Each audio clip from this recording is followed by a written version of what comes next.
Hello and welcome to Economic Forum, a program where we discuss various issues affecting our economy in Zimbabwe. These can be issues to do with mining, with agriculture, with tourism, with education, and many other different facets of life. We discuss them here on Economic Forum in order to see how they affect our economic development. My name is John Masubu, and today we are going to be focusing on education, in particular how we can keep our education credible and valuable. Many Zimbabweans actually are employed in different organizations all over the world because of their education and the quality that they received in their growing up as well as at tertiary level. So it is in that regard that we want to see whether we're still maintaining that quality education with ZIMCHE, which is the Zimbabwe Council for Higher Education, which is like the inspector of our tertiary institutions to see whether our educational standards are not dropping. And we've invited the Chief Executive Officer of ZIMCHE, Professor Kuzvinetsa, Dzvimbo. Prof, welcome to Economic Forum. Thank you very much. It's a pleasure to be with you to discuss a very topical issue, which is education, but in particular, higher and tertiary education. Well, in the recent past, ZIMCHE has been in the news, stopping some degrees which were conferred on people and also admonishing some institutions which were doing so. But let's go back to the accreditation and registration. Why would we have such scenarios when ZIMCHE is there and you are the gatekeepers? We are the regulator for higher education in this country. In other words, all the 21 universities that we have in this country, the degrees and the diplomas that they offer, those degrees that they offer and diplomas are accredited or approved by the Zimbabwe Council for Higher Education before they are actually taught. Yes, it is true. We are governed by an act, and our act says if you want to set up an institution or if you want to offer degrees in this country, you have to register with the Zimbabwe Council for Higher Education. Human beings being what they are, some people do not want to abide by the law, so they either go underground or they circumvent the Zimbabwe Council for Higher Education and then go and offer a degree or even set up an institution that offers diplomas and degrees without registering that institution with the ZIMCHE. But what usually happens, eventually we get to know that there's an institution A located in this particular place that is offering degrees and it is not registered by the ZIMCHE. Our act empowers us to close that institution. We are the regulator of the quality of higher education in this country. So which means that even the curricula that is offered, it has to go through ZIMCHE. Precisely. If the University of Zimbabwe or Midland State University wants to introduce a degree, they have to apply to the ZIMCHE that we want to introduce a degree in economics. And we have got a very robust system of ensuring that that degree, before it is offered, we send peer reviewers. And our peer reviewers could be local, they could even be outside the country, but these are specialists in a particular discipline. They look at the discipline or at the degree that the university wants to offer in terms of its breadth and in terms of its depth and even in terms of its recency.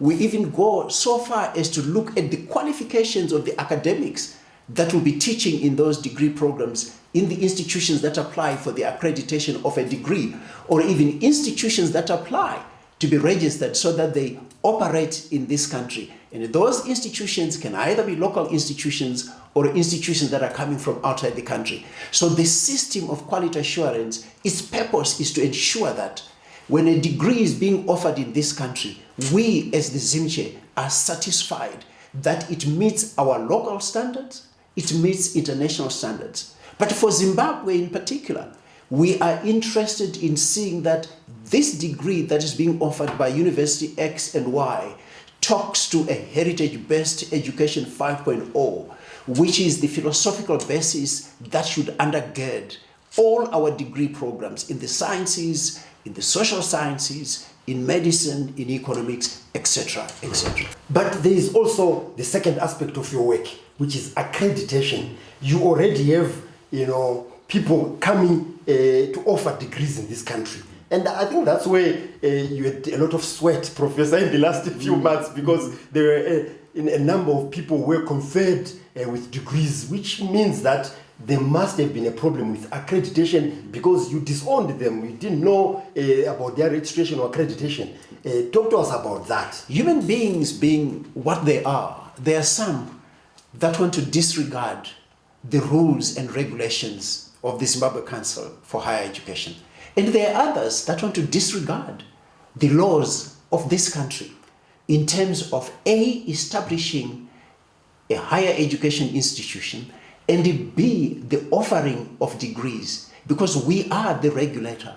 Our role is to regulate the offering of degrees and the establishing of institutions, either that are coming from outside the country or the ones where some of our people actually begin to establish these institutions, which we call backdoor institutions, and then obviously hoodwink very honest young men and women and say, we are going to offer you a degree, so come and get a degree.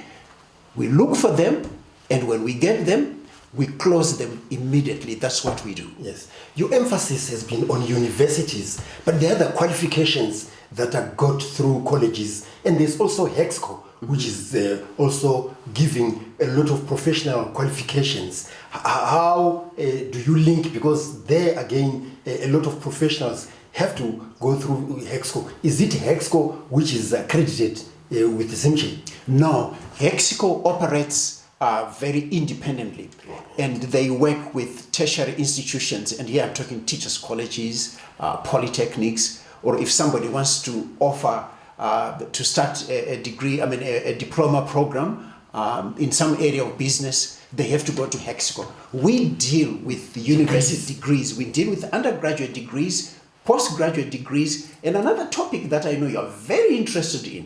We also deal with doctorates, but in particular, we also make sure that if somebody wants to offer you an honorary doctorate, he or she has to follow certain rules and regulations that are set with our institutions of higher learning, especially universities. That's Professor Kuzvinetsa Dzvimbo, who is the Chief Executive Officer of the Zimbabwe Council for Higher Education. He's with us today in the studio to explain about the importance of quality of education. And it is his organization that actually regulates and accredits universities operating in Zimbabwe or coming from outside the country. So join us in the second segment of Economic Forum.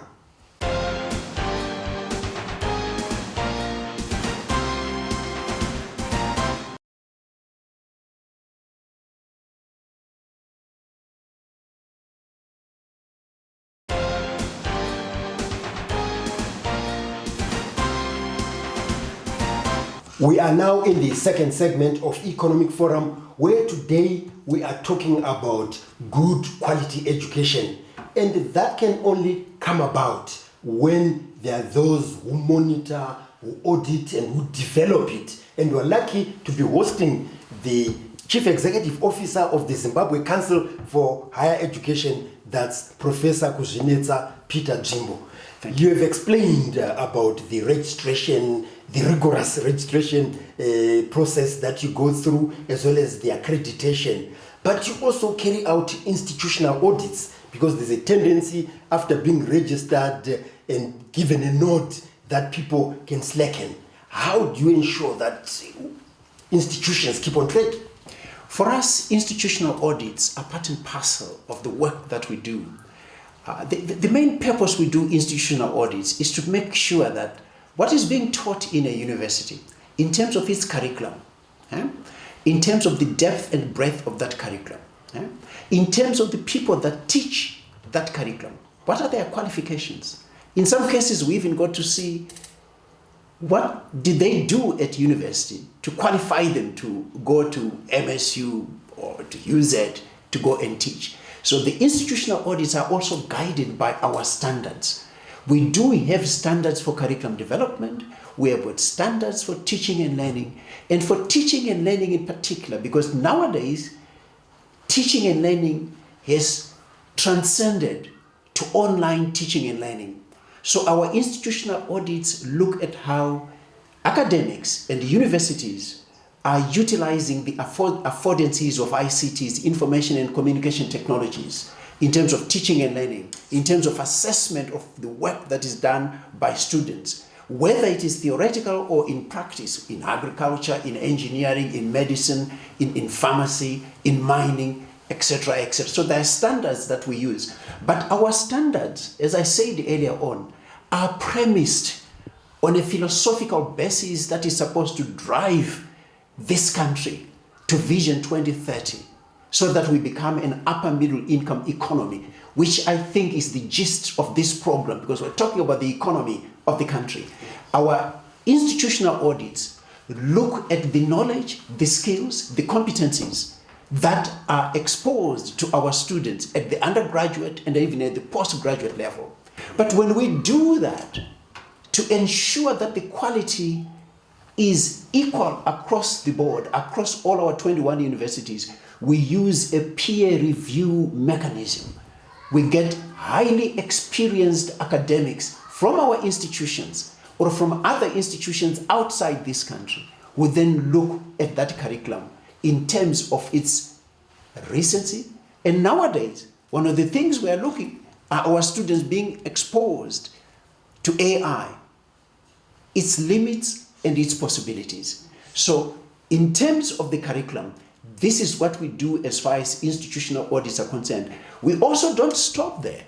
We have got standards of what a library should entail in a university. We've got standards for laboratories in the physical and chemical sciences. We have got standards even in how academics should teach. So we do this to ensure that the quality of a degree from MSU to NUST is the same. One important thing that your viewers should know is that time where people used to say, a degree from University X is better than a degree from University Y, that is over. We now have an instrument. That instrument is called the minimum bodies of knowledge and skills. So a computer science degree at UZ and a computer science degree at Africa University, 80% of that content is the same in terms of its depth and breadth. The 20%, that's where the university adds its distinctive feature to say, this is what the degree in computer science will produce at UZ. This is what a degree in computer science will produce at Africa University. It's just the 20%. Very interesting, because when it came to standards in the past, it really depended on where the university was coming from. If it was American-based coming here, you mentioned Africa University, you mentioned Solusi, there would be some elements of where the university was actually first established. So this is what you have now standardized. We have solved that problem. We've solved that problem because the content in terms of its depth and breadth of an engineering degree in this country, wherever it is taught in our university, 80% is the same. In fact, while you are there, you mentioned something very fundamental. You said each one, you give them the 20% to show their distinctive value, whereby, yes, it can be accounting, but if it is at Great Zimbabwe, there is that heritage, focus and so forth. Just very briefly, the importance of these distinctive values. Yeah, you mentioned Great Zimbabwe, for instance. One of its main focus, and I'll give you two other examples. Yes. It's really to focus on our heritage. Why? It's very close to Great Zimbabwe, to our iconic ruins. So the courses that they teach at Great Zimbabwe, they'll be the same, but in that 20%, they now have to bring this heritage, which is part of their locus, which is part of their environment. Professor Peter Kuzvinetsa Dzvimbo, who is the Chief Executive Officer of the Zimbabwe Council for Higher Education, ZIMCHE, that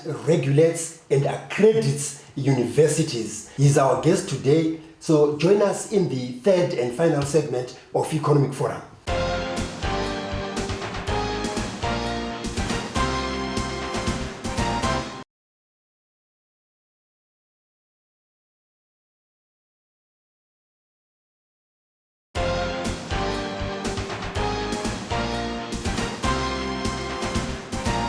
We are now in the third segment of Economic Forum, where today we are discussing matters to do with education, in particular the credibility and recognition of our qualifications from tertiary institutions in Zimbabwe, in particular universities. And we're lucky to be hosting the Chief Executive Officer of the Zimbabwe Council for Education, that's Professor Kuzvinetsa Peter Dzvimbo.